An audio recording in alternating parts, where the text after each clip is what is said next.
next presentation is about predictive analysis, which is about machine learning applied to business process optimization.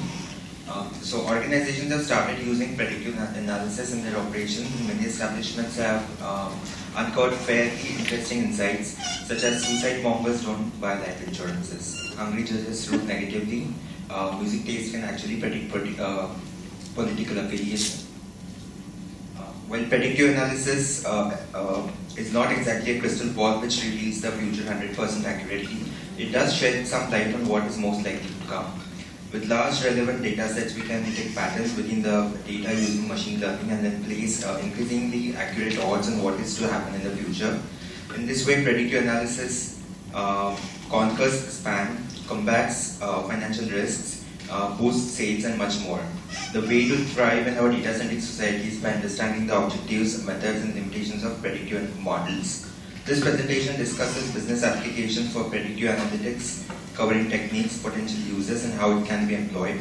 We'll also touch upon some theory which analyze the techniques used in predictive analysis. It's much more to do with mathematics. We welcome Aniruddh Pant, who will be delivering the session. Pant is PhD CEO and founder of AlgoAnalytics. Has done his PhD in Control Systems, University of California, Berkeley. He has worked as head of data analytics and strategic quantitative activities in large, medium-sized, and small organizations. His expertise spans across financial engineering, quantitative trading, derivative trading, hedging, data analytics, machine learning, control theory. Worked extensively in data analytics and machine learning as applied to banking, financial services, insurance, and financial markets. Experience of 17 years in application of advanced mathematical techniques to various enterprise problems. Yeah.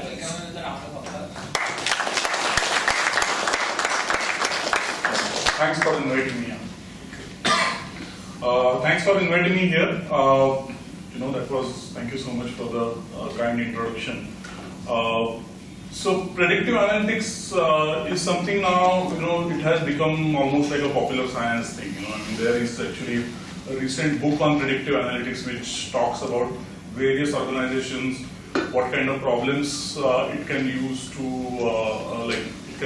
predict, and how various organizations can benefit out of that. I think I have mentioned that book to your company, and then maybe if you are interested, you can take a look at that. So this is what we will talk about in the presentation. We will talk about predictive analytics just as some of that will be repetition, what it is and how it is used. Then some mention about methodology and techniques. I will not go into too much details about that, not too much details in the mathematical stuff. This is supposed to be an introductory talk. Then we will do one case study, which is about determining whether a particular loan applicant to a bank is worth giving loan or not, and we try to see how predictive analytics actually can directly affect the profitability of an organization over there. Then I just mention a few other applications in various domains and a little bit about our company. So essentially, the idea of predictive analytics is to try and extract meaningful and previously unknown patterns out of the data. So these days, because of various sensors, internet, and everybody is using smartphones. Because of that, a lot of data is getting generated. And essentially, the idea of predictive analytics is all the data is useful for predictions. Now it's our, as business analysts and data scientists, work to see what predictions which can be generated out of data can be useful for top line and bottom line of the given organization. So what does predictive analytics do? Transforms data into predictive insights, predicts opportunities with high probability, which are the high probability things which will tend to happen in future. It's not like, it doesn't predict that this is 100% going to happen, but it may say that it has a chance of happening 60% of the times instead of 50-50 kind of a thing. And then if you are able to do that prediction multiple times, in your day-to-day life, then that 60%, that 10% increase in the accuracy that you are getting actually gets realized over a period of time, and it can make you a lot of profits or revenue. So these things actually, I mean, were part of the introduction. So these are some of the, I mean, like we talked about previously unknown patterns. So, I mean, people would not have thought a priori that, like judges near the lunch time actually would tend to rule negatively. But this is something which was identified through the data using machine learning. And maybe they can be given sandwiches or something like that while they are doing their work. I mean, like there is some bank in UK which probably I mean, like you might be aware that they did the patterns of transaction from an account, and I mean, like what kind of a client a particular person is, and then they were able to identify high risk groups for being suicide bombers or terrorists people. Music test predicts political affiliation. I believe this is from I mean, like a lot of work which was done in Obama's recent presidency related stuff. So they actually did very systematic big data analytics work, and then from that they decided, okay, which people should be targeted for I mean, like they should be they should go there and meet them and try and like tell them I mean, like vote for Obama or whatever. So this particular slide actually what I will talk about is generally how the process of predictive analytics works. Now this is representing a lot of transactional data which all of you guys might have seen and you might be working with.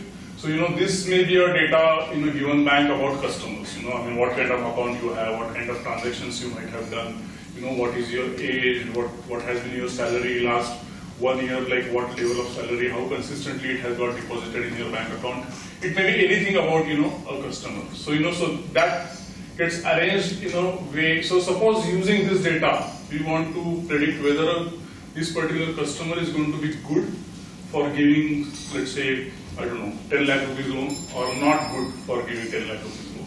So you prepare, so out of all this data, which may have some irrelevant data also, you prepare data which is going to be useful for you to, which you think is going to be useful for you to predict the stuff, and then you arrange it. So basically these big boxes are like, each of these rows is one customer, and these big boxes have a lot of columns. Let's say you have 20 columns giving an attribute of a particular client.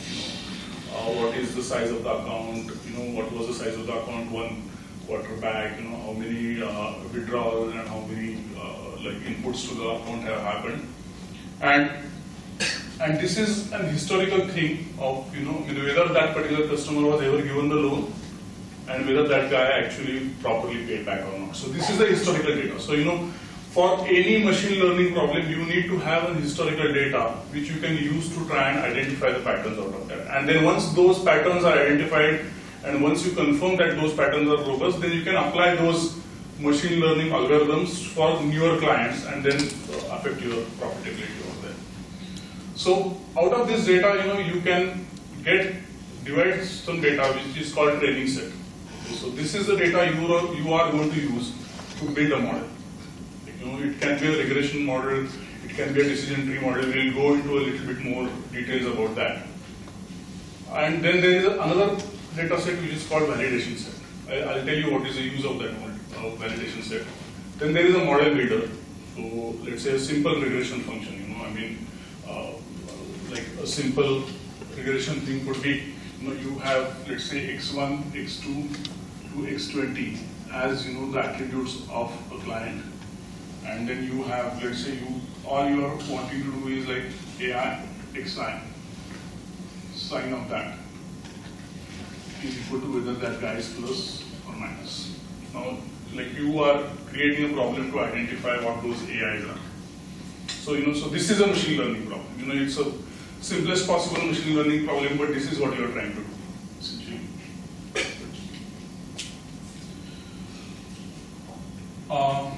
Then, once you build the model, you don't use that training set to actually decide how accurate you are going to be, because the model is going to essentially memorize at least partly the data set which is going to use to decide, like how to predict. So you feed it the data which actually it has not seen before. That's called validation set, and then from that you get some predictions. This data is also from historical, so you know what these particular customers, whether they paid back or they didn't pay back, and then from here you get some accuracy of prediction. So that accuracy is what you say, okay, this particular model with given parameters was able to give me this accuracy on the validation data set. Now what you can do is you can repeat this process 10 times. So you can randomly divide your training data set, validation data set, again build a model, again see what the accuracy is, and then what you do is essentially you do this optimization. Like you may have a parameter in your algorithm which you want to optimize so that you get the best possible accuracy. And then once you have optimized using this process of training set and validation set, you have another set which actually the model has never seen before in the optimization process, and you actually feed that data set to your model, and that is the estimation of the accuracy that will happen when you actually deploy the model in real life. And then you have the new data, which is the real life data which you did not have before as a part of this particular data set, and which you can use and feed it back again as it comes. So this is the whole process of data analytics applied to a business problem, where you would like to make some benefit. Any questions? So it should be like, so you have to adjust the algorithm till you get the closest possible. Yeah, so actually I gave a very simple algorithm over here. So there may be an algorithm which actually has a certain set of parameters. So you can adjust those parameters to get the best possible accuracy on an average in this 10 times process. So training data, test data, or training data, validation data, and you have such 10 different validation data. Each of those data you will have some accuracy A1, A2, A3 to A10. You take average of that, and then that becomes your estimate of how the given model is going to perform in real life. Now that accuracy actually is a function of parameters of that particular algorithm, and then you can vary those parameters to get a better accuracy on validation data set. Once that process is complete, then you bring your data which is completely unseen in this optimization process, and then use that optimized model, feed that test data set, and then get the estimate, okay, if I put this optimized model in real life, then what accuracy I would tend to get. The input data is training set data, right? Input data is the training that's, yeah, so basically training, so there would be, so by multiplied by 10 means there would be 10 different models. Every time you are actually giving that different training data set. Which is from the historical data. So essentially it's random division. So suppose you have this historical data, so you divide it like this becomes training, this becomes test. Then later next thing you may divide this, then this becomes test, this becomes training. So so same data randomly can be divided into, let's say, 70% of the training data set and 30% of the validation data set. Okay. One more question. So the model which will come out after this will have, let's say in this case x1, x2 will have a range. Yeah. The real time that range might change, so you may have a different behavior. So you kind of freeze a model on a particular range of thing. Yeah. So see, that's a very interesting question. So let me understand if I'm understanding you correctly. So what you are saying is, suppose x1 was the salary of a person, and your data set had only from, let's say, 1 lakh rupees to 10 lakh rupees. And then suddenly a new customer comes who has a salary of 1 crore rupees. Then whether the thing will, so basically what happens is, usually the models are robust enough for doing some extrapolation in the data, but generally it is a good idea to have data which is diverse enough so that, anything in future, something similar the model has always seen before. But, this particular salary example, I think it would handle it well, because, generally the bank would want to give loan to a person who has a higher salary, because that way the paying back capacity is high. So there, I mean, since it's a monotonically increasing function of a salary, so the credit worthiness of the customer is, you can imagine it's a monotonically increasing function of what is the salary of that particular person. So this particular thing it would handle pretty well. So your model essentially can have multiple models inside it, right? For example, whether India plays in India versus India plays outside, there could be different predictions, right? So if I take a data of 100 test matches and try to analyze the prediction for India, then you will have actually different sets of data, so very percentage might be different here or somewhere else, so there could be combinations. Yeah, so now this particular problem you could make, whether it's within India or outside India, as one of the attributes. So one of these X's actually says it's 1 if you play in India, 0 if you play outside India. And then this relationship of winning percentage being different outside India and within India, actually if you give enough data, the model should understand it on its own. But what you said also is very right. I mean, like maybe there is, there are, like within your data set, you can, using your expert knowledge, you can already identify, so this data is very different as compared to this data. Then there is no point in giving the mixed data to the model necessarily. Then you can build 2 separate models, and then depending on where your test or new data samples come from, you decide to use which model you are going to use out of that. So the segmenting data itself, is there an algorithm for that, or do you decide based on your knowledge? So there can be algorithm for that, or you can decide on the expert thing also. So there, like we will come to something called unsupervised learning. So where you can actually do the segmentation of the data, without an expert. Or you can first, if you have a lot of like millions of records, you can do segmentation of data, and then once the data is segmented, the expert can come in and make sure whatever the statistical algorithm has done is more or less relevant or not.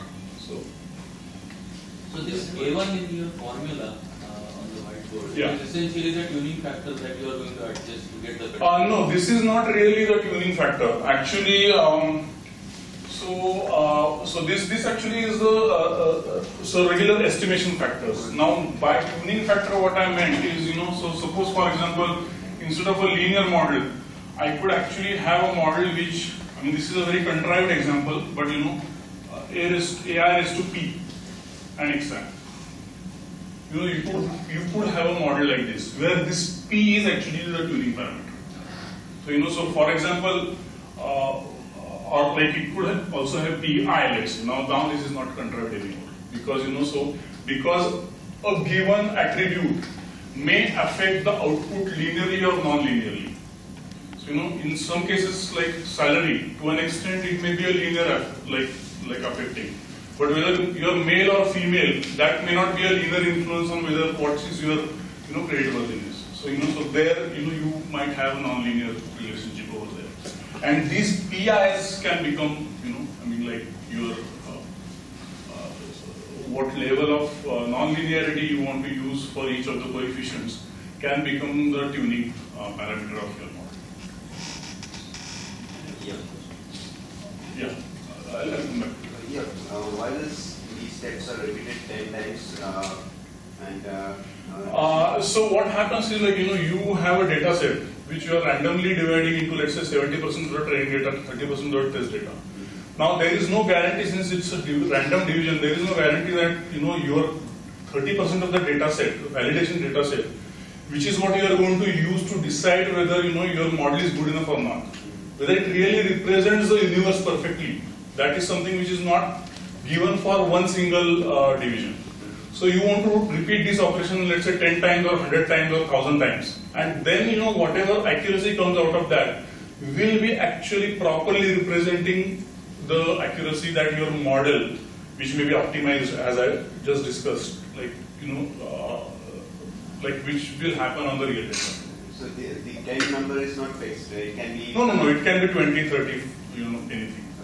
So 10-fold cross-validation, so generally I mean 10-fold gives reasonable numbers, but you could, there are extreme cases where, suppose you have, 10,000 customers over here. the training set can be 9,999 and the validation is only 1. And then you can repeat this process 10,000 times. Okay. So it's called leave one out. So so you have a different accuracy name for that. The validation set can again vary with respect to the data, or you have this evaluator validation set, right? So that can vary. What do you mean it can vary?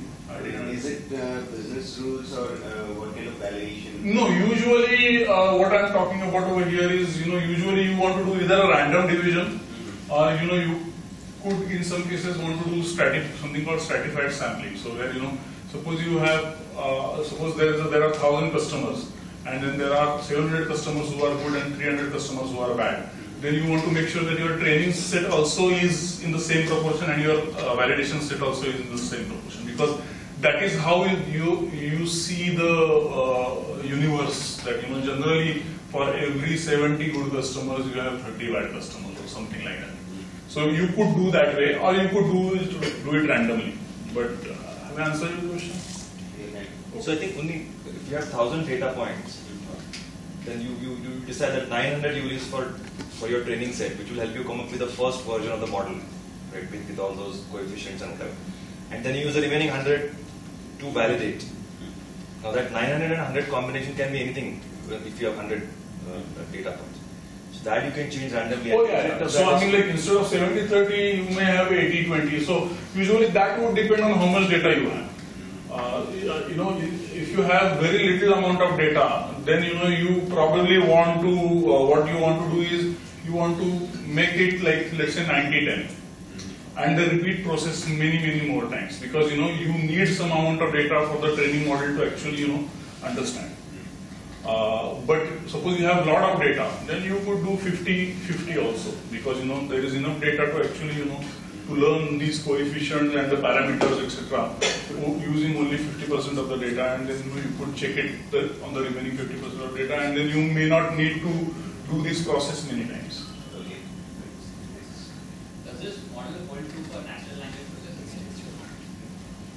I have not done too much work in natural language processing, but generally these concepts of cross-validation, etc., out-of-sample testing, they hold true on any data-based learning process. So I would imagine they would hold for that also. So typically all the parameters, are they more effective if you have numeric relation? That's not necessarily the case. It depends on what kind of model you choose. So there are decision trees which work very well if you have categorical attributes. Then there are distance-based methods like support vector machine or logistic regression or something like that, which work very well for numerical attributes. Actually, many of these techniques work well even for combinations of these things. And then if you have textual data for it, do you need to take any special care for that? So textual data, there are various ways of handling that textual data. So textual data, to convert it into this particular form, there are various ways like bag of words and stuff like that. So where what you do is, let's say you have textual data and the dictionary for data. So basically the list of all the words is, let's say 50,000. So then you have this dimension which is 50,000. So you would have x1 to x 50,000, and then the attributes would be how many times that particular word has occurred in a given document. So that would be the simplest possible way of processing a text data. There are many other ways of doing it also. Okay. So now we'll briefly discuss about couple of techniques. So so one thing is classification. So this is where you would like to predict whether the output is of one of the few given categories. So for example, in the stock movement, whether the stock is going to go up or down tomorrow. Insurance claim, like a company has received an insurance claim, whether that insurance claim is fraudulent or not fraudulent. So once this classification is done, then maybe an analyst can be put for claims which the machine predicts to be fraudulent. The bond issue, company is issuing a bond, then maybe you want to automatically classify that bond issue as one of the 7 from good to bad categories. In medicine, a given cell sample or a given cross-section, microscopic cross-section, you want to classify whether that cross-section is cancerous or not cancerous. So just to give more concretely, let's say you have this sort of contrived problem of you have a set of images of 2 types. One is of cars, another one is of motorcycles, and for whatever reason you want to build a model which actually will classify a new image into a car category or bike. So this is a classification, simple classification problem. Then clustering, so something what you were talking about, where you don't actually have, you are not given whether a given sample is of a good type or bad type, but you just have a list of samples, and now you would like to know within this list of samples if there are any natural sort of clusters or separations which have been there. So for example, you may have lots of network requests, and you just want to find out what there are, like more usual types or abnormal types. If a network request is an abnormal type, you don't necessarily know whether it's a denial of service attack or something else, but you just want to say, okay, this looks something different, so somebody else take a look at this particular request which has come. So that somebody else could be another machine, or it could be your system manager. So, something like we have the past data for the last 6 months. Which IPs are accessing our data? Which IPs are accessing our incoming data? IPs we have a data. Yeah. We can categorize and then do it. Yeah. And we can also have the response time of our network. All of a sudden we find it's actually it happens for us sometimes is that after the first day or second day only we are able to find out it was a attack on our system. Oh. Because it is not, we are not able to predict it. Then we have to bring the system down for a day or 2. Okay. It's a major loss for us as an organization. If you look at it, means if 500, 800 guys will be not have any internet access, we have to go through some other thing, all those things. So we can do a predictive analysis, you're saying. Yeah. So definitely, there are already, like this is something which is commonly done. So I'm pretty sure there would be, network systems or, Cisco router or whatever, there would be a type of router which would have intelligence similar to this kind of intelligence built into that. Oh, okay. So which will actually, trigger something which is supposed to be seen by your network administrator.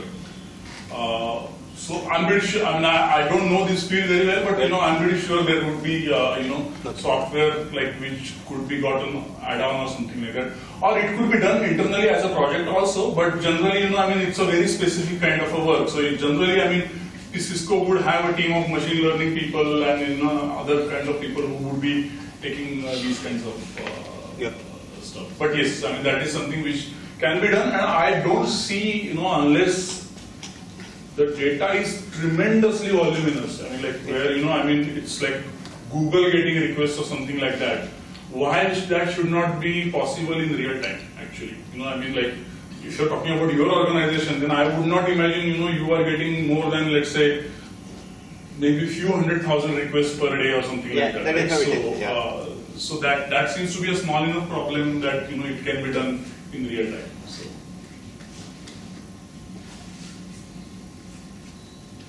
So again, going back to this sort of stupid example, so you have lots of images, and then you would like to sort of classify or not classify, cluster similar images together. So you are given lots and lots of images, then you would like to sort of apply this clustering method. What it will do is things which look like car will be put in one cluster, things which look like bike will be put in some other cluster. Things which look like crockery would be put in another cluster. So that kind of stuff. And now if you have all this clustering done, then sometimes what happens is many times this unsupervised learning, in addition to trying to identify completely unknown knowledge even to an expert, many times it is done as a first step to classification or supervised learning. So once you have this kind of a network or this kind of an algorithm built, then you could give a few samples where you are saying, okay, this is a car and this is not a car, and then like apply your supervised learning algorithm, and which will do much better than trying to classify these things right from the scratch as into car and not car. But that is applied on the label. So this part where you need a label, car and not car. But so you have billions of images. Yeah. But you need a sample of car and not car maybe only like 10,000 times. So it can be applied on images, you're saying? Yeah, it can be applied for images or any other problem also. So basically where so many times, especially in this internet kind of industry, there is a lot of data which is available, but there is nobody who has actually categorized the data. Okay, it's of this type or this type. In the old times, pre-Yahoo times, I think like they tried to do that categorization of like file systems and things like that. But these days, actually, all that is done sort of automatically. And what you can do is like if you have like billions of such like things, you can try and do things automatically using clustering unsupervised algorithm, and then have a small data set which actually a human being has gone in and made sure it is correct. And if you apply on top of that, you will actually get a system which is much better than which could have been done directly by applying, let's say, supervised classification on all those billions of images. One question, I think it might apply to what Rakesh was saying earlier, but if there is one of the attributes which is very categorical in telling you whether it's an A or a B, then you probably would leave it out of the model, correct? That gives sample, no? So there is no predictive part there, it is... No. So there could be a very highly predictive part. It's a habit if you could, but... So you wouldn't necessarily, basically see, if a job is easy for you, the job is going to be easy for the machine also. So, so it depends really on, where you would manually want to do it. So let's say you have only 100 sample points. And there, let's say you have like these simple two categories. So let's say India's matches, maybe we have 1,000 India's matches. So that's not very large sample size. So there maybe you really want to help the model as much as possible by applying your expert knowledge in that. But if you have millions of records, then these things are fairly easy for the model to find out also. So say not cricket by, let's say horse racing or whatever. Okay. Someone has to think that this is the parameter which might have an impact on the outcome. Now, who does that thing? Yeah, so basically what you're saying is, who decides which these attributes should be. Yes. In most of the cases, it's an expert who decides that. But there is a newer area of deep learning which is coming up, which actually, does a lot of help for you in that. So that's actually the next slide. So actually, this deep learning is sort of a new technique. It's sort of started becoming practical only in 2006, 2007. So before that, whenever you wanted to do any kind of a face recognition thing, you would have to actually, from these pixels, you would have to do a lot of work to decide what should be the attributes. So you could not necessarily give all these pixels as your inputs and expect that you would do a good job of face recognition. But now with the deep learning, what has happened is, you actually are able to identify these kinds of attributes. So basically, if any of you is, I am not an expert in face recognition or image related stuff, but if any of you is, then a lot of times actually to recognize what kind of objects you have, the edges become extremely important. So edges become attributes of the inputs that are given to recognize whether it's, edges or even features. So many times if you want to identify, let's say, a motorcycle, that two wheels actually will be given as an attribute, and the algorithm will try and find out where there are two wheels and no more than two wheels, and then it will say, it's a motorcycle kind of a thing.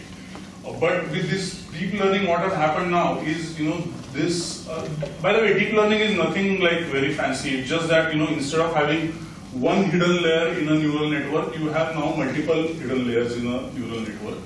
And previously it was not possible because, because of some technical issues. Essentially, it was very difficult to tune those networks numerically. But now with some breakthrough which Professor Hinton from University of Toronto actually did, it's now possible to do that. So you have basically these pixels, then there is a non-linear transformation, so basically which is a linear transformation, and then maybe a logistic thing which is there in the neural network, which converts this into edges automatically. So basically if you have a lot of images, then these things will happen automatically. So for first nodes, each node represents a pixel. The next set of nodes, they will get activated when there is an edge of this type, or this type, or this type. So basically that will have a high activation level in that function. Then the next level would be, these features, like basically there will be a nose, or there will be an eye, or something like that. And then the next could be, different types of faces. So once this thing, up to this, this whole thing can be done, using just the faces of people. Where you don't really need to recognize the faces of those people. So this deep neural network actually learns to recognize something which is faces of the people, and then from that, actually, now let's say your object is to try and find Emma. So then you could have a few images of Emma which you can feed to this in a supervised way. Okay, this is Emma and this is not Emma, and then that will become a very nice supervised learning. Yeah, I saw one documentary on BBC. It was about London, like how they have like CCTVs all across, and London they congestion. recognize any terrorist who's passing. Probably they might be using internally all these recognition systems. It is possible. I doubt if they are using deep learning already, because deep learning is sort of quite new. So there is a CMU professor wrote a game to categorize the uncategorized, to label the images across the thing. He wrote a game to validate, it will say image as a face, human, and then you play it across the globe as a thing, and people will say yes, no type of a thing. Okay. And over a period that gets categorized. So for him, for every image category, he gets some points, 5 cents or something like that. So at the age of around 28, 29, he was a 10 billion guy. Was writing a simple game for categorizing the image. Oh, I see. Okay. So, but this must be some time back. Around 3, 4, 5 years, 6 years back. 5 years back. So yeah. So because that is a very expensive proposition for people like Google to actually They didn't give. So then Google found out something automatically. Yeah. So this actually almost now everybody, like this Google, Yahoo, Baidu, everybody has big research labs which are focusing on this deep learning stuff quite a bit. So, you have been talking about deep learning related to neural network, and data mining. We do have some other approaches also apart from neural network. So is it that the deep learning applies only to neural networks? So deep learning is quite new. So right now it is mostly done for neural network.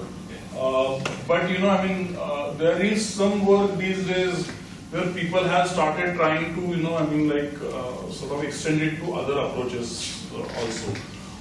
For example, if you know what support vector machine is, or kernel machine is, they are trying to sort of develop like deep networks of kernel machines as well. So, but the idea is quite simple. Essentially you have lots of non-linear transformation of the input data, and one non-linear transformation after the other keeps happening. So so that seems to be the idea behind this deep learning thing, and that is common everywhere. So.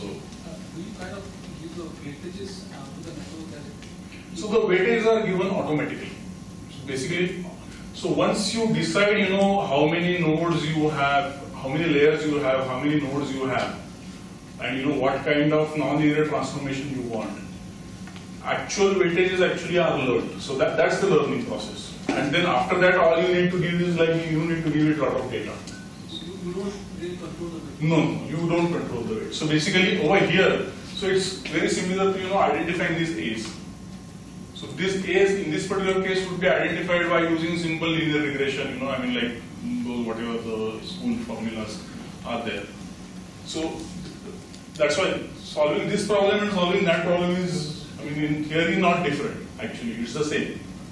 It's just that it's much more complex, and I mean, you need to use some fancy techniques to actually make sure the convergence happens.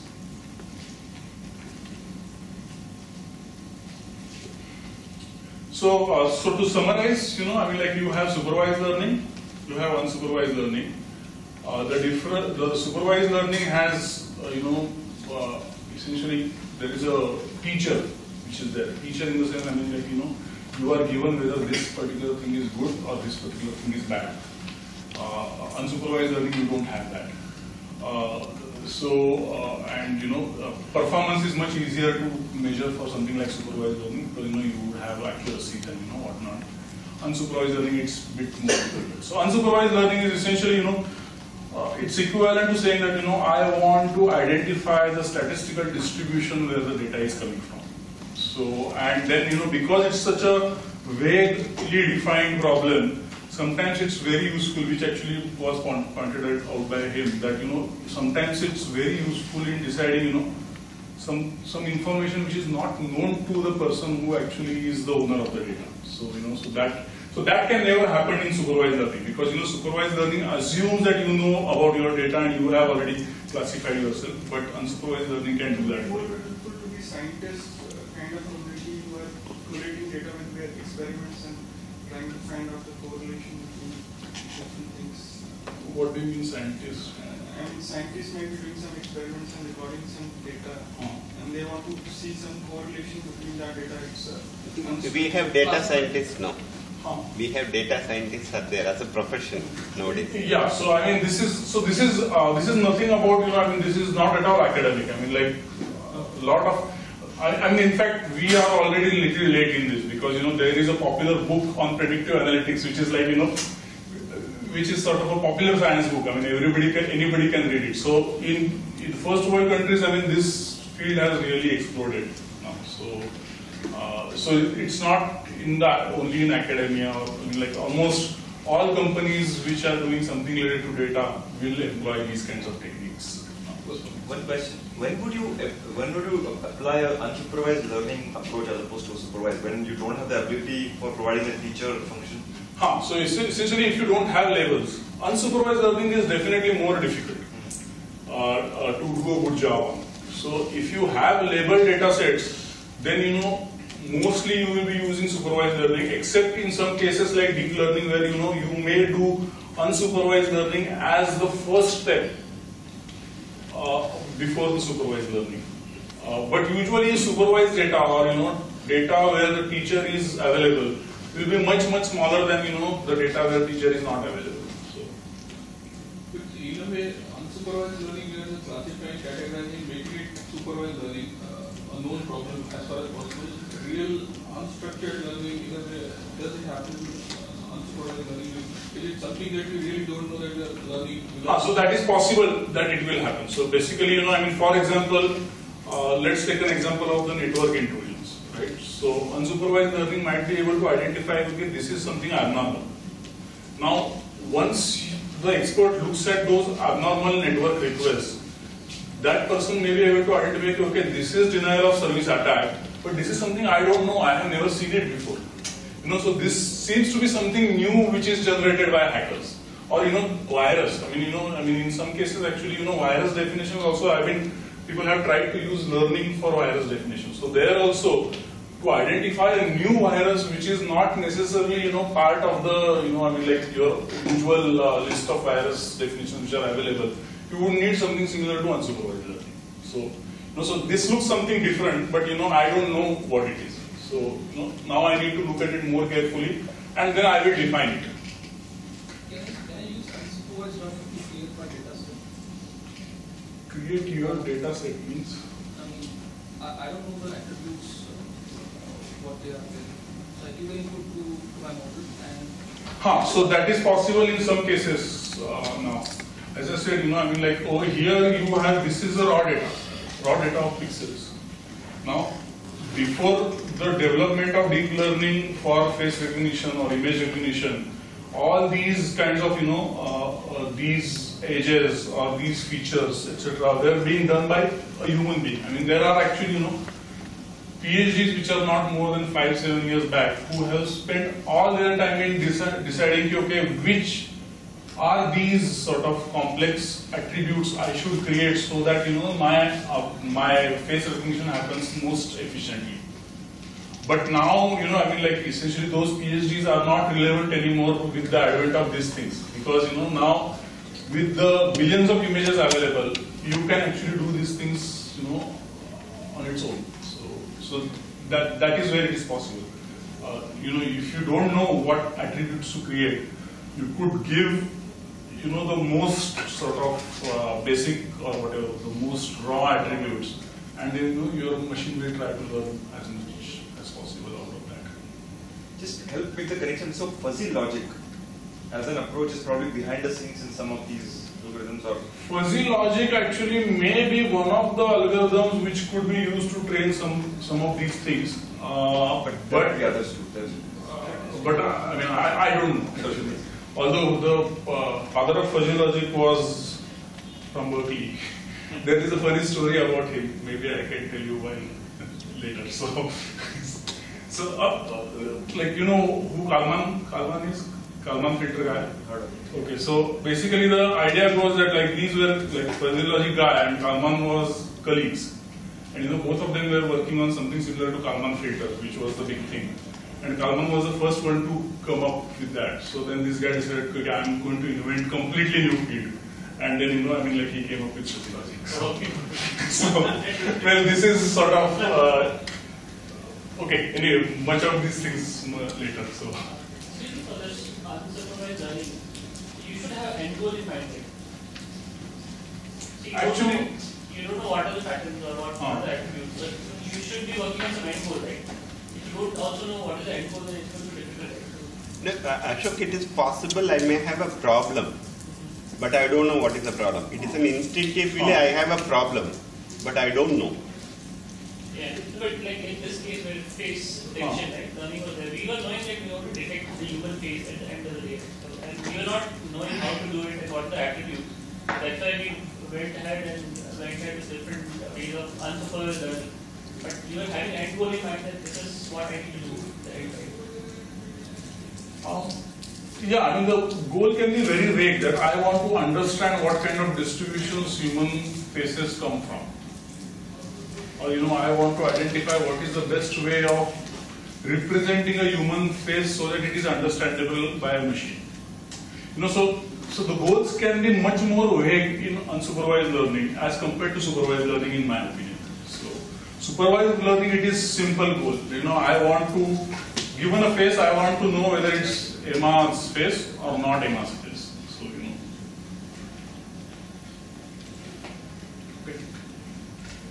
Okay, so we'll go into the case study now. What time? Till how long do you have? Understand it. 1 more hour. Okay. So this is the credit data. I believe this is German credit data. So these are the different types of attributes. So if you read those, those are sort of obvious attributes, a human, let's say, loan manager would look at before giving the loan or not giving the loan. So this is fine, essentially these attributes probably have been created in conjunction with somebody in domain. So which is a very important thing, for a data scientist to actually do an effective job, in most of the cases, actually you need to be working with, you either need to know the domain knowledge or you need to be working close to the domain expert. Question. So does it mean that someone somewhere has reasons to believe that something like age in years could be a reason for you to be correct? Yes. So could be, not necessarily will be. That is something which probably can be identified by the machine. Model, right? But model will tell whether it will. So basically, there is an inkling to somebody that age could be one of the factors which will affect whether the person will pay back the loan or not. And in most scenarios, that someone somewhere is likely to be the domain expert, is what you're. Yeah. They would know. So now, since this is a supervised, so basically this is a supervised learning classification problem where we want to identify whether the given loan is going to be paid back or not going to be paid back. So, the definition of what we want to achieve is very, very crisp. These are the data features. Each of these data features, actually, later I'll show. Some of those are numerical and some of those are categorical. So more than categorical. Let's say one of these factors was health status, and that's like a text field where someone says generally healthy or something like that. So there you want to maybe give -5 to +5. So that kind. So basically, these vague concepts have to be somehow made more crisp for the model to understand. So, but then again, with fuzzy logic, maybe some other things are possible. But I am not really an expert in Some of the data input which is coming from some external agency, maybe credit rating and these kind of things. So yes, it is possible. some might be internal and historic data which you might be using. Some might be. That's quite possible. Usually that doesn't happen so much for personal loans, so which is what these are. But for an organization, etc., yes, you could be using, you could be using various things. Maybe that organization has a bond issue in the market, and then you would be using how much the bond is trading at discount as compared to the face value, etc. And all those things is possible. You could be using stock prices also as one of the parameters. So. One question. We have this, 12 set of parameters to check whether this person can avail the credit, right? So the simple business application can be implemented using these parameters, right? Why we require predictive analysis over here? So, what do you mean by that? So suppose you have these kinds of, I'll show you the data later, but suppose you have 1,000 people with various values over here, and then these are historical values, some of those paid back the loan, some of those defaulted on their loans. So from there, what now with this particular data set, what do you mean? So I will be having an application with these business rules, setting up, the person should match with these. But those business rules are automatically generated. Business rules is something which can be generated automatically by the machine learning. So see, what historically has been happening is based on these parameters which are collected, the expert loan officer actually makes the decision whether this is going to be likely to be paid back or not. How internally how that assessment is being made. Because he remembers, okay, if that person is a foreign worker, especially if Indian, he just buys stuff and then, never returns it back, or, or runs away to India or whatever, or China. Let's not call it Indian, but, or Chinese. So that assessment is made by the experience of that person about all these 1,000 cases. Now, this assessment of a loan officer is actually just the knowledge, which is actually embedded in this data set. Machine learning algorithms are a way to actually automatically learn that knowledge, so that that loan officer, to some extent at least, becomes not relevant. Either not relevant, or he can focus on more high value stuff or whatever. See, one thing is probably there is a weightage associated with each of these features, right? So, person being from China may have more weightage of him being doing something like that as against his age in years. So, see, it is something like in an Indian context, if you go back, Mahindra Scorpio guys, you will have a more claim ratio. Mahindra Scorpio car, people will steal it as a brand. That's the reason they are now going into Xylo. If you go back and do it, so that is the data, inferred data over a period of data period they would have analyzed. Or if you go back to an insurance company, you will say that I will not do a flood insurance in this area because they have the past history of data in memory. But those things will get based on these data. I can't write an application for that. That is the new thing that we have to pick up. I can't write an application because the application is a transaction application. It is an artificial thinking application we have to do. It's not translating the data. It is inferring the data. Am I? So I think your question, I think if out of those 20, if you were able to conclusively and 100% say that one factor there, which is a credit history or credit rating, if it's more than 4, then this person will 100% default. Then you don't need this complex, elaborate predictive analytics. It is because there are these 20 factors, and you don't know what the exact correlation is. There is no, and which is why models like this would help build something that's validated and whatever, and that gives you. So in this case, the loan officer, what they would do is, if they are told that these 20 customers, as opposed to the remaining 80, are likely to be are at high risk for being defaulters, they'll focus more attention, more energy on scrutinizing them. Yeah. That's their product. Yeah, and as you said, like loan officer, what they would end up doing either systematically or in their mind is give different weightages to each of these factors. Now these weightages actually are inferred many times, actually not many times, always by the algorithm, machine learning algorithms, what weight should be given to a given factor. Now sometimes actually this algorithm may be more fair as well as better, but the model will not make such a thing. So like in that sense, in some sense, modeling could be better. One more thing is, I think what is different between this and a Ruby kind of model is this will be probably more adaptive in the sense. As things change, as the parameters vary, you will have a better accuracy. Whereas in a rule engine, you kind of.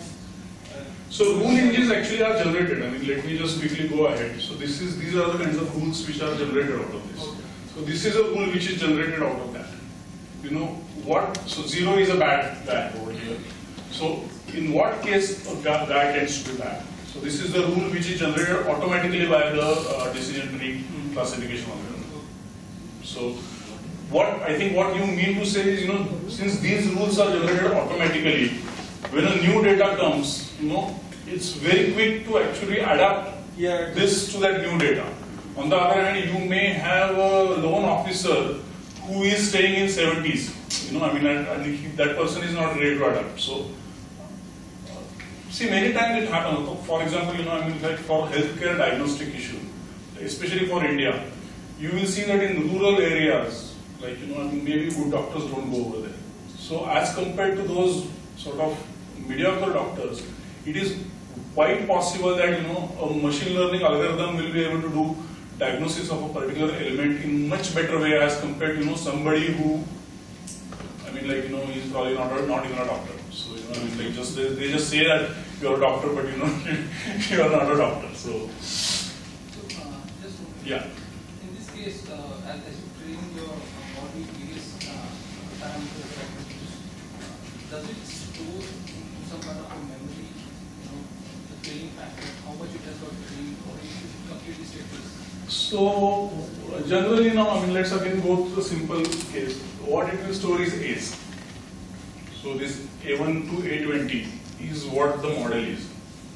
Then whenever you get a new sample, all it is doing is multiplying each of those with A1, A2, A3, A4, A20, adding them up, and then taking a sign on that. So the model is only basically these 20 numbers, nothing more than that. In this simple case, obviously. It's not going to store my learning, how much I have learned at the point in time. So generally, yeah. Generally, once the data is fed and learned, generally that data is not necessary to use. Is not useful again. What impact the accuracy? No, what do you mean? How well the model has got trained on a. Yeah, so that is where that 10 times the process and all those things were there.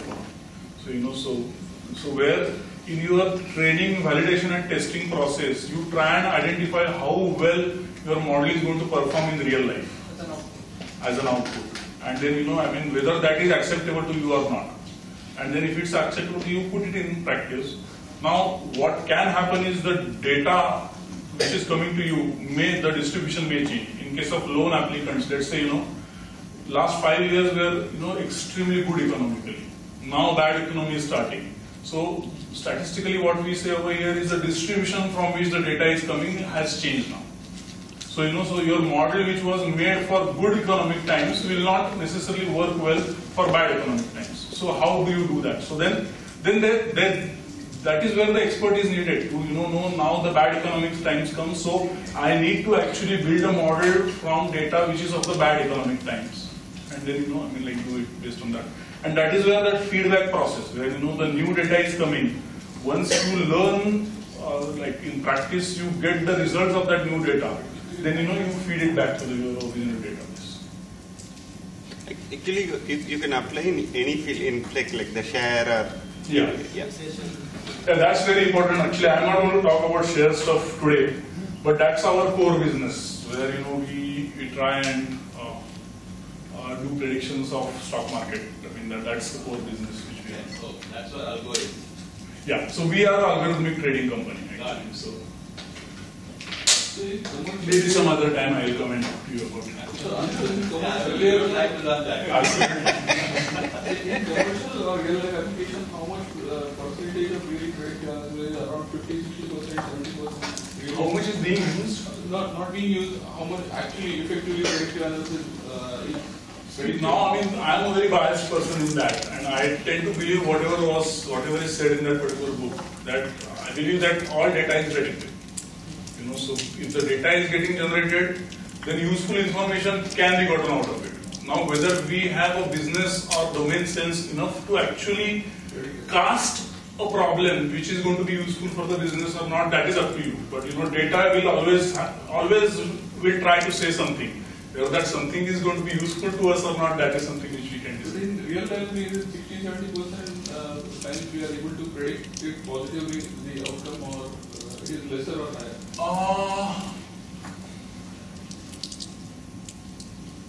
You mean the accuracy of prediction? Accuracy of prediction. No, that completely depends from problem to problem. No, in let's say in stock market, if you predict 55-56% of the times correctly, in most problems that's a fabulous prediction to have. In some of the problems which I don't think I'm talking about over here, but like let's say cancer cell classification, 99% accuracy is not that difficult to get. So or 98% accuracy is not that difficult to get. So it really depends how easy the problem is. So easy in the sense, how well separated the data like classification is. How predictable the problem? How predictable the problem is. Exactly. And besides, how much it depends on the past is the question, because when you take the stock market, you don't know what will happen tomorrow and where people's sentiments will go. Yeah, so that is where doing it many times on many things at the same time comes into picture. So what people like us believe is, yes, what you say is very correct. I do not know what is going to happen tomorrow, but if I do these predictions, year after year, every day or every minute, then eventually the statistical edge will catch up to me. And in addition to that, if we do a proper risk management, so that whenever I am wrong, I don't lose a lot of money, then at least we believe we can make money. We may or may not be correct, but Are you guys yourself an investment firm, or you advise? So we are actually advisors to institutional investors. And the trading is only on Indian markets? Right now, trading is only on Indian markets, yes. So only stocks or even commodities? Both, and foreign exchange also. So, but anyway, let's finish this. So let's discuss this back when I give the introduction about our firm at the end. So okay. So this particular problem, sort of what we have postulated, that if a customer is good, then let's say for 1 rupee loan over next 5 years, I'm going to get back 35 paise extra. So basically, he is going to return me my 1 rupee back plus the interest of 35 paise he is going to return me back. So so that is my gain. Now, if the loan is bad, that guy is just going to run away. So my 1 rupee is gone. So clearly, it's kind of it's more harmful to classify a customer as good when they are bad than it is to classify a customer as bad when they are good.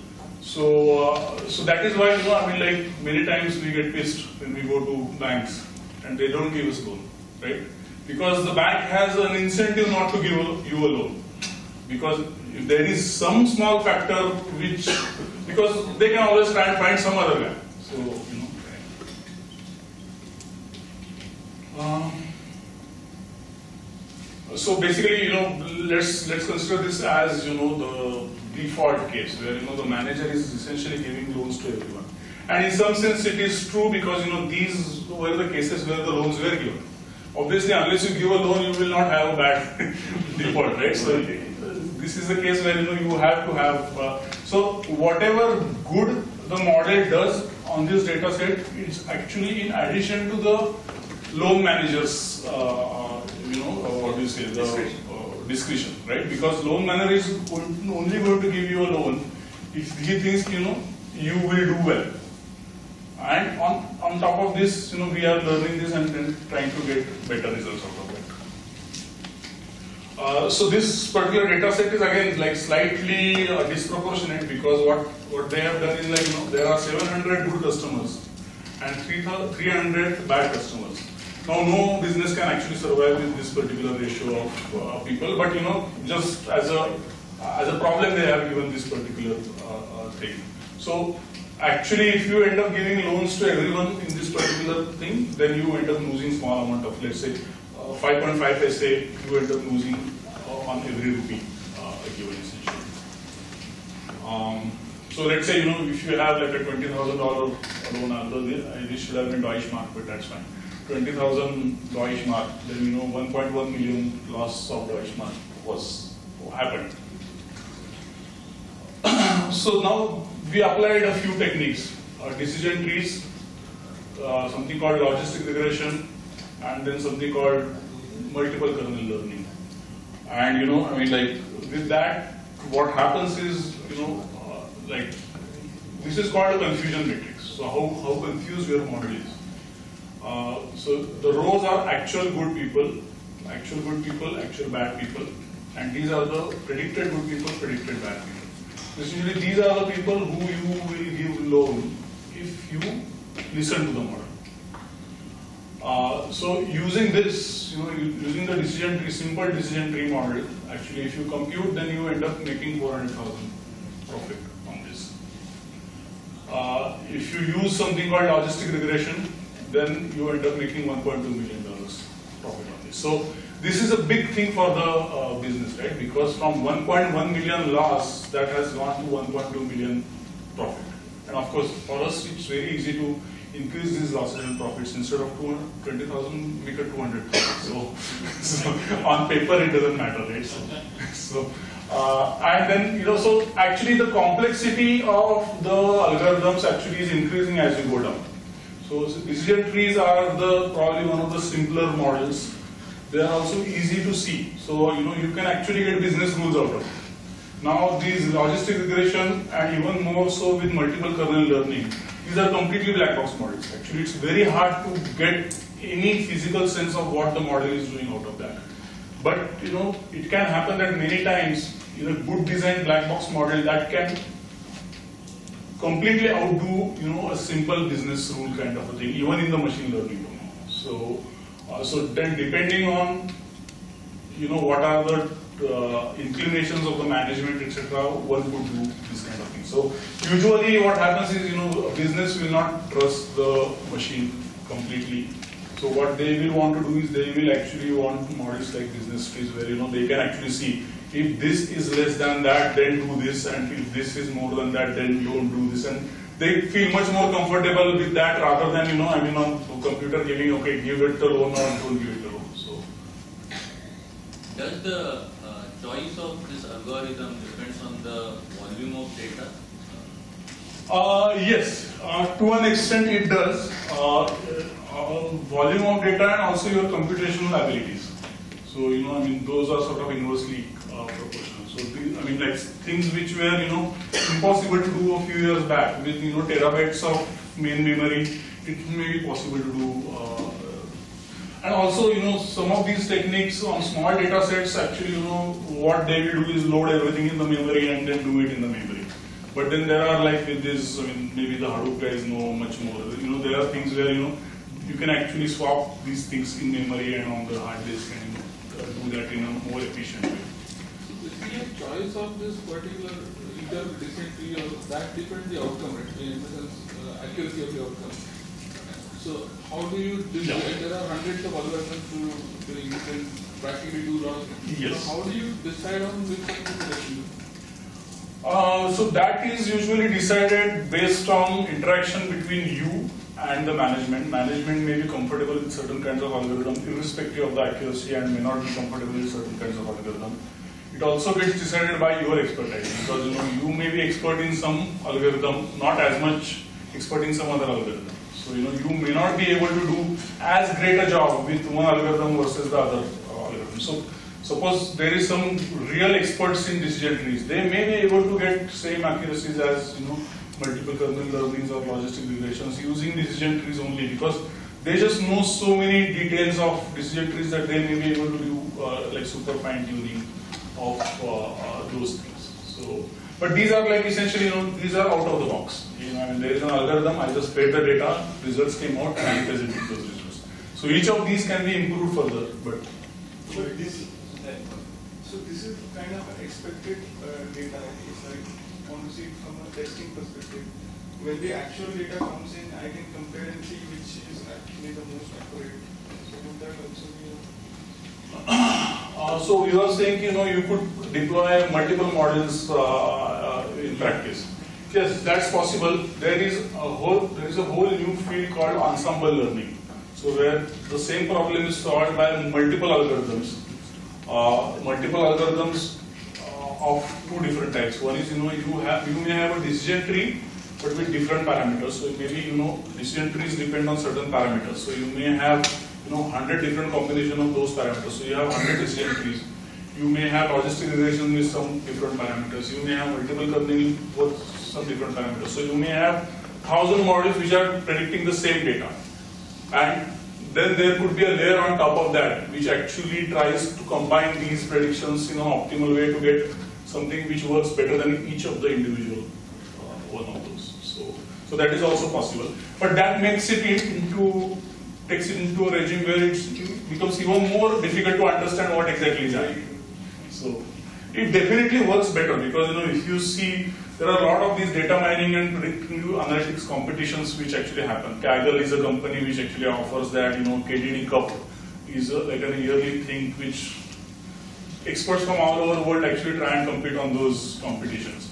And you will see that almost all the time, the ensemble techniques actually tend to work much better as compared to other techniques.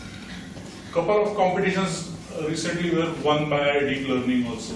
So especially in the image related. So there the more the layers, the better the like this here there are thousands of models which are predicting and then one abstract layer. There you have multiple layers of abstract and deep learning. So is it more the layers better the accuracy?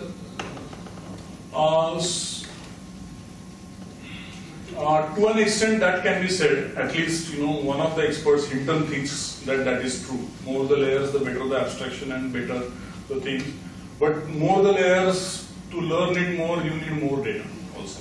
So so it's a trade-off between complexity. So essentially, the more the layers, the more complex the model is. The more complex the model, to make sure that it doesn't overfit the data,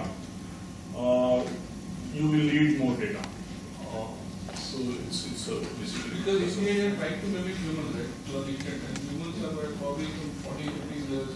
Yeah, but the thing is, the difference between a machine and a human is that human, in spite of having so many different layers in between, actually is able to generalize with very, very few examples fairly accurately. Now, if you have a deep learning thing, unless you have in excess of few 100,000 data points, you should not even think of using deep learning. So that is where your question of somebody, I think his question of number of data points and which learning technique comes into the picture. So if I have few hundred data points, there is just no hope of me to use deep learning, no matter how great it is, because it will just overfit. It will memorize the data. On the training data it will give 100% accuracy. On the test data it will give random predictions. So. once we process the data, we come up with dictionaries, right? So next time there is a new set of data, extended data. So again we have to process the whole data. This dictionary can be extended with the newer ones. So should it be stored somewhere, and the new dictionaries which come up with the new set of data should be extended to this one. So there are batch techniques and incremental learning techniques. Especially about decision tree, I do not know if there are incremental learning techniques, but there might be. These days it's not such a big problem because everything happens very quickly. So like within few seconds you can generate your another tree. So, but it may be important from the comfort perspective. What may be the case is like so these rules. So these rules, let's say like you did a great analysis, paid $1 million to the consultancy firm, and then you created these rules. Right. And now your loan officers are comfortable using these rules. Right. You don't necessarily want to create another thing and give completely different rules over here. You may want to append a rule, or maybe change a few parameters here and there within the rule, etc. So that their comfort level also matters like much more, right? So because they may not use the model otherwise. So that may be more important reason to actually not making a complete change, but do an incremental change rather than from a computational perspective. Computational perspective for most business problems, actually it's not a problem anymore. It happens within few seconds. So. How does the special event affect the decision of the model, like changing the model?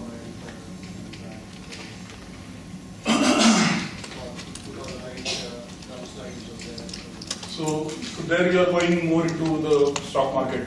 Stock market. So that basically what can happen is the distribution of the data, where the data is getting generated from, that can change.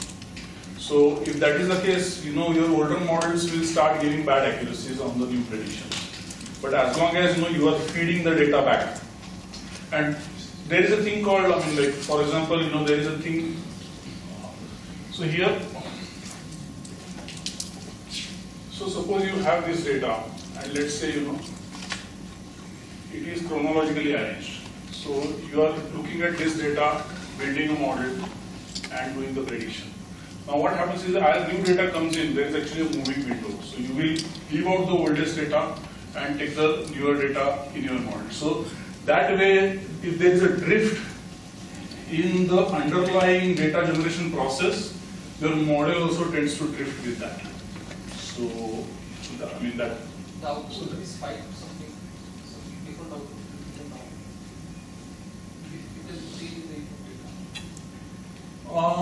See, if you are talking about classification problem, it cannot give a very different output because your model is constrained to give either +1 or -1. So if you feed anything to it, it is going to give either +1 or -1. It will not give anything else. Similar thing holds true about regression also, because it will. So suppose your regression is from -100,000 to +100,000. Let's say output variable. Generally speaking, you may get predictions within this range, irrespective of what the input stuff is. But what may happen is the values are completely wrong. So in case of classification, a pattern which actually tended to be a positive pattern may become a negative pattern. So, and which, going with the same example, in a loan case, somebody who was a great customer, because the job is not there, he may not be able to pay. So so that can happen.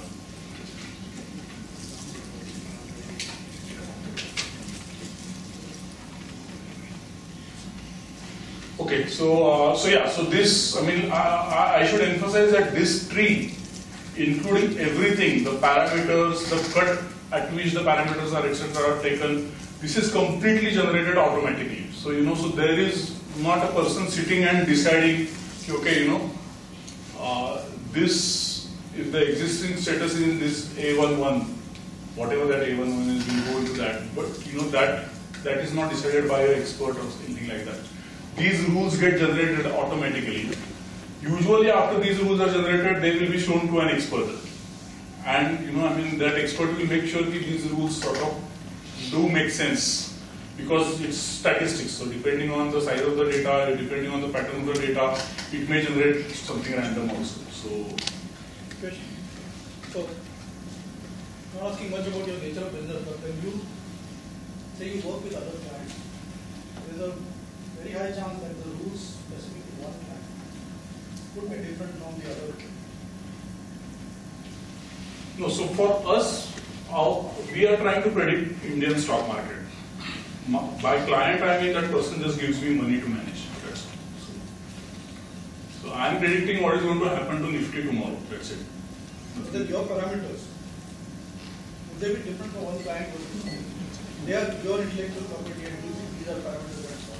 Yeah, and actually, to an extent, it might be illegal to actually have different parameters, because that means, on one client I might say ki buy, another client I might say sell.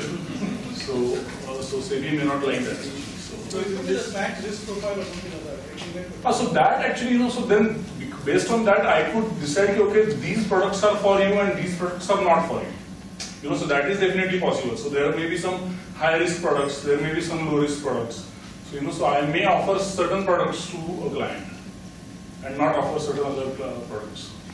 But for a given product across the clients, I have to be able to say the same things. Since you have, you said that you have statistical edge, maybe like a high expectancy and a low drawdown. So would you suggest system trading, like the system decides whether to place a trade or not? That is what we do. So these kind of things, and again, I don't want to leave this and it's almost done. There is a demo, and then then there is introduction about us. So we can now talk about. So for a low volatility environment like the Indian market, it's probably more suitable. Compared to higher volatility markets. Yeah. So actually, it depends on the kind of strategies. There are certain strategies which are suitable for low volatility environment, certain strategies which are suitable for a high volatility environment. And actually, to an extent, our product portfolio is such that right now, actually, for us, high volatility environment suits more. So, for example, in 2009 crash, we were not in business at that time. 2008 crash, we were not in business at that time, but we would have made tremendous amount of money in that time. Generally, the reason behind this is, when there is a panic in the market, human traders, which still constitute the majority of the chunk, panic. And, they end up taking irrational decisions. Yep. And that is when there are more opportunities which can be identified by something which is rational. And so system trading usually tends to make more money in such times as compared to, How will you predict Nifty based on sentiment analysis? Because that's not a parameter here, right? This is market panics and goes down or goes up. So how would you, in your calculation of prediction, how would you have that as a parameter? Because that's an emotional buying of market. So yeah, so that see, there are various ways of doing it. So for example, you could actually be there are people who have done it not for Nifty but for S&P. What they try to do is they went on a blog site, like a famous blog site, and then they took the downloads of all the blogs, like for let's say last 15 days or something like that, and then they characterized those blogs into like optimist or pessimist kind of thing, and then they were able to show that depending on what kind of pessimism exists in those blogs, actually it affects how S&P is going to perform in the near future. So something like this is possible to do in Indian market also. I would not say we are doing it, or I would not say we are not doing it. There are hundreds of blogs, or let's say how Ketan Parekh is working, or Rakesh Bunzor, or somebody. So there's so many ways, right? As a factor, I'm saying each of these are influencers, market trends, whatever they do affects a lot, right? Yeah. There can be so many such points which are not digitized in a way, right? So, so how do you basically predict? So that is your job to digitize it. It's your job to digitize it, and also maybe your job to actually, if there are millions of parameters, then is there any variable I can access which will encompass the effect of all these million factors? So for example, GDP, right? I mean, you could say, so GDP clearly affects, I don't know whether, in some sense actually many times market anticipates the GDP, but let's, like for the sake of assumption, let's say, if a good GDP number comes, then, your market is going to move up, and which happens intraday, you see that, right? I mean, like, if that beats expectation, at least in the short term, market goes up. So this particular fact, now, instead of GDP, you could be doing all the kinds of pollings and deciding, this industry is doing this way, this industry is doing that way, and then there could be million parameters. And you could try to use those million parameters to predict Nifty. It wouldn't be such a good job because you would have a very hard time doing it and probably you won't be successful. But all these million parameters actually affect the GDP. And GDP, if you use to predict, and somehow if you have a way of predicting your GDP, tomorrow what the number is going to be, you can actually take a position in the market based on that. So basically, machine can predict as good as you can predict as an individual with some rational part of it, taking out the emotional and other parts of it. Is that true? Or? You mean, see, it depends now. I mean, like generally the thing, it depends on multiple things. One is, what kind of predictions you are trying to do. Now, for example, very short-term predictions, I would think, I'm not 100% sure, I would think that a machine actually will do a better job than a human being for very short-term predictions. But for a longer-term predictions, actually a human will tend to do a better job than, a machine will. Because again, the generalization ability comes into picture. For longer-term predictions, you do only a few predictions. So machine actually is not able to learn from historical data because, if you try to predict, let's say, 20% when the market is going to crash a lot or when it is going to go up a lot. Now, historically, in last 10 years, maybe it has happened only 10 times. So that 10 times instances are not going to be enough for your machine to learn the parameters like that will cause it. But a human being may be able to identify that. I mean, Rakesh Jhunjhunwala or Shankar Sharma, maybe because of the kind of stuff they hear from the people, how tight the money is in the market or something like that, they may be able to make this prediction, okay, something bad is going to happen, let me go short and hold. So that is because they are like, great traders. I mean, like they are just good. So it's also because of how much data that you're adding, right? For example, if there is an extreme example is, let's say there's a natural disaster and you've not modeled it, then obviously, even as a human will obviously understand that elements of it. Yeah, but see, the difference over here is that like Rakesh Jhunjhunwala will not know a natural disaster is going to happen mostly. But once the natural disaster happens, yes, Rakesh Jhunjhunwala knows how that is going to affect to different industry sectors like right off the bat because these connections have already happened in his brain and also he has access to some other information which we don't have access to. But now it's very hard to do this job for a human being because for a machine because there are not so many natural disasters to learn from. So one example which I would like to give how generalization of a human being is way superior to a machine is I show you an animal today, you have never seen it before. You just see it, you say, I don't know what that animal is. 1 month later, I show you the same animal. You immediately say, okay, this animal, I have seen it before.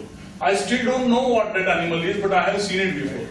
Now, this is something which machine right now cannot do. I mean, like from one single instance, trying to identify something is something machine cannot do. Basically, the difference is the memorization part, right? This is all the learning. It's just like you give. Yeah, but somehow actually a human being is able to memorize at the same time able to generalize. Memory is not an issue. I mean, I can actually, give me 1 million data points. I can easily design an algorithm which actually gives me correct prediction for each of those, 1 million things. But give me 1 million and 1 point, which is slightly different from these 1 million, it will never do well on those. So some of the machine algorithms actually treat this one-off as outliers and leave them out. So see, usually now again, if you go to the prediction of stock market, then you just accept the fact that in certain things you are not going to be able to do well. So you don't try to predict those things. You just accept the risk of that. You take your stop loss and come up with it. So I go back to last 20 years data, and then go back and then check the variation. Suppose 500 crash, Satyam crash, all those type of a thing, and then go on and capture the history, and then how the recovery happens in a period of time. Okay. It has happened. 1st January 2000 something. Satyam crash happened. Within around a 4 months period, something happened. 8 months period, the same stock went into a different loop. So that's a past data for me. But in my data set, I can correlate that with something else, like that, for not a predictable thing. For the based on the past 40 years, some war happened somewhere, immediately I can do it. How the world event, natural event, business event, like that, I categorize it. Then I may be able to come back to a fairly predictable thing for not a natural event also. So in other words, you're saying that because when the flood happened last time, these happened. Kind of stocks went Yeah, down. yeah. So if it happens the next time, those kind of stocks went Yeah, down. yeah. Or equivalent of. Yeah, but that is equivalent to my example of showing an animal to you, and then again showing the same animal to you 1 month later. So unless the flood is happening, 100,000 times. No, but see why I'm coming back is that some 15 years back we did a project of analyzing the US NASDAQ data and other things for Wells Fargo. Analyzed and then tagged the individual abnormalities, manually classified it. Okay, and then did each analysis of it and went back to them. Why this has happened? Why? That is, you have created an intelligence there, sure, which is like what we are doing it. That's around 15-20 years back. So probably in today's context, unnatural events also means it's not happening on can be categorized. That's what is the point. Yeah, probably they can reach, but this one step which you mentioned is, yes, it's possible to identify the anomalies. Yeah. And then you would have a team of experts who would be sitting and then, saying, okay, why this happened and, what happened and that kind of stuff. Yeah. So it's a combination of human and machine. So once the human being comes into picture, it's a different ball game. Humans are good at certain things, humans are not good at certain things. So, so that definitely is a different thing. You're just saying that you just make a short-term trade, right? So you take kind of trading and to an extent, see, at the day, some things might happen. Say you are, to be specific, you're dealing with data stream stock, right? And your machine today is saying, yeah, we should buy it more because it costs cheap. But there's a fire in some data stream plant, which is going to really bring that stock down, right? So when you're putting this bets, right, at this time you also consider something that there's someone who will really say it should go on or it's automatically gone. No, so there is a stop loss for those unforeseen events. There is a stop loss. No, but you already know. See, your data currently is going on, and someone already knows that this has happened. So would you stop the machine that you don't take the bet today for? So we don't do that actually. So we don't actually take a call based on a human inputs in real time. The way we handle these kinds of things is like we will take positions in 100 stocks at the same time, based on an algorithm or many algorithms, and then hope that fires are not going to go against us like in each and every stock. So so essentially we diversify our bets. But you don't intervene. We don't intervene. So there are when you go into a money-making business, right? it is about making money. It doesn't really matter how sophisticated stuff you are using, or whether you are letting the machine run, or whether you are letting humans run, or combination thereof. So events like the product launch, right? Those are pretty big, right? Not as common as the fire.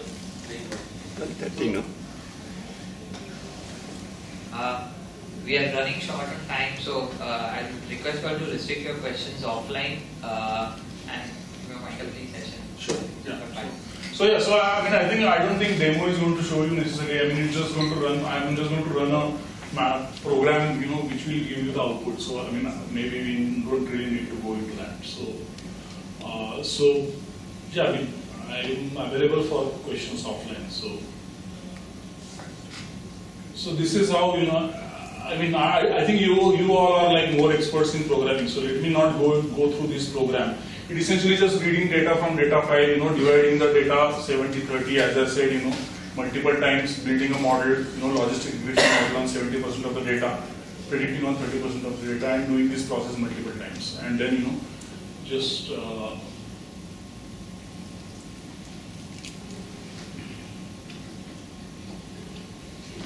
for this particular simulation, it's generating some kind of accuracies and whatnot. So, I can later go through it in detail if anybody is interested, but that's something as simple as that.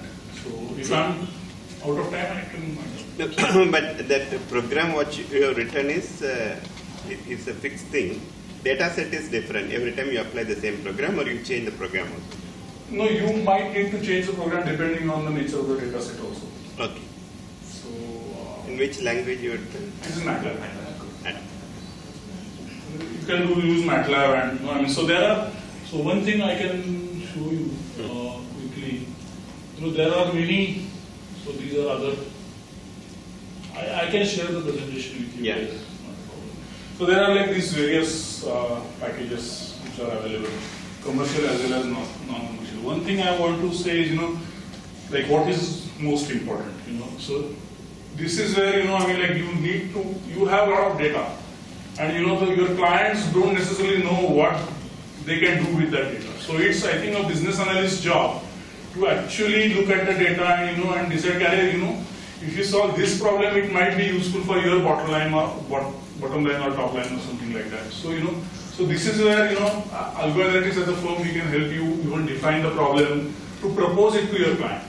So, and then once you have that, you have the data, then data cleaning, data selection, etc. happens, then modeling. So modeling actually, tends to be, only 20 to 30% of the work, So this problem, convincing the client the worth of solving this problem, actually analyzing the data, cleaning the data, that becomes the majority of the work. Modeling, there are canned algorithms which work reasonably well. If you want to do better, you may spend a little more time on that. And then deployment, obviously, you will basically have a problem in the deployment many times because of the, what do they say? It's a lot of things will go wrong once you implement something. Your software will not work in real life. So whatever works in lab never works in practice. So it is not necessarily to be applied on the business. It can be applied into the government institutions. Oh yeah. That is the any organization which generates data, this can be applied. It's like rural health, rural education, or natural calamities, absolutely, like all those absolutely. things. Hospitals, like that. There is such an opportunity to do this with hospitals. I mean, it's immense. I mean, I didn't go through the healthcare examples, but that is something which is very possible. Telecom, trying to sell 3G services to somebody. If you have data, there is always something that can be proposed, which will actually be beneficial. I mean, like, no question about it. So, okay. You can have 5 more minutes considering the interest of the audience. So, you would like to introduce your firm. Oh, yeah. I mean, I think mostly it has got introduced. So, more staff questions. So this is, I mean, like, I have put the predictive analytics consultancy on top because that is what my interest is over here. But, for last 3-4 years, this is what we have been doing, algorithmic and quantitative trading in financial markets. And I started this in October 2009, end of 2009 essentially. And it's a very small firm. We are not, up to now we have not done too much work in outsourcing, consulting and stuff like that. But we do plan to remain a small firm also always. So that's it. Any questions I can up to you. Are we going to, I mean, like, is going to be a lunch break now? Or? Yeah. Yes. Okay, so, I mean, if you want, I can answer any questions in that break also. So. Thank Dr. Pant. This was really an interesting and talk.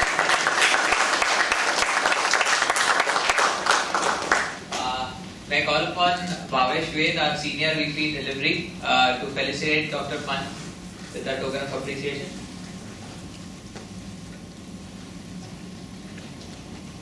Thank you. Thank you so much.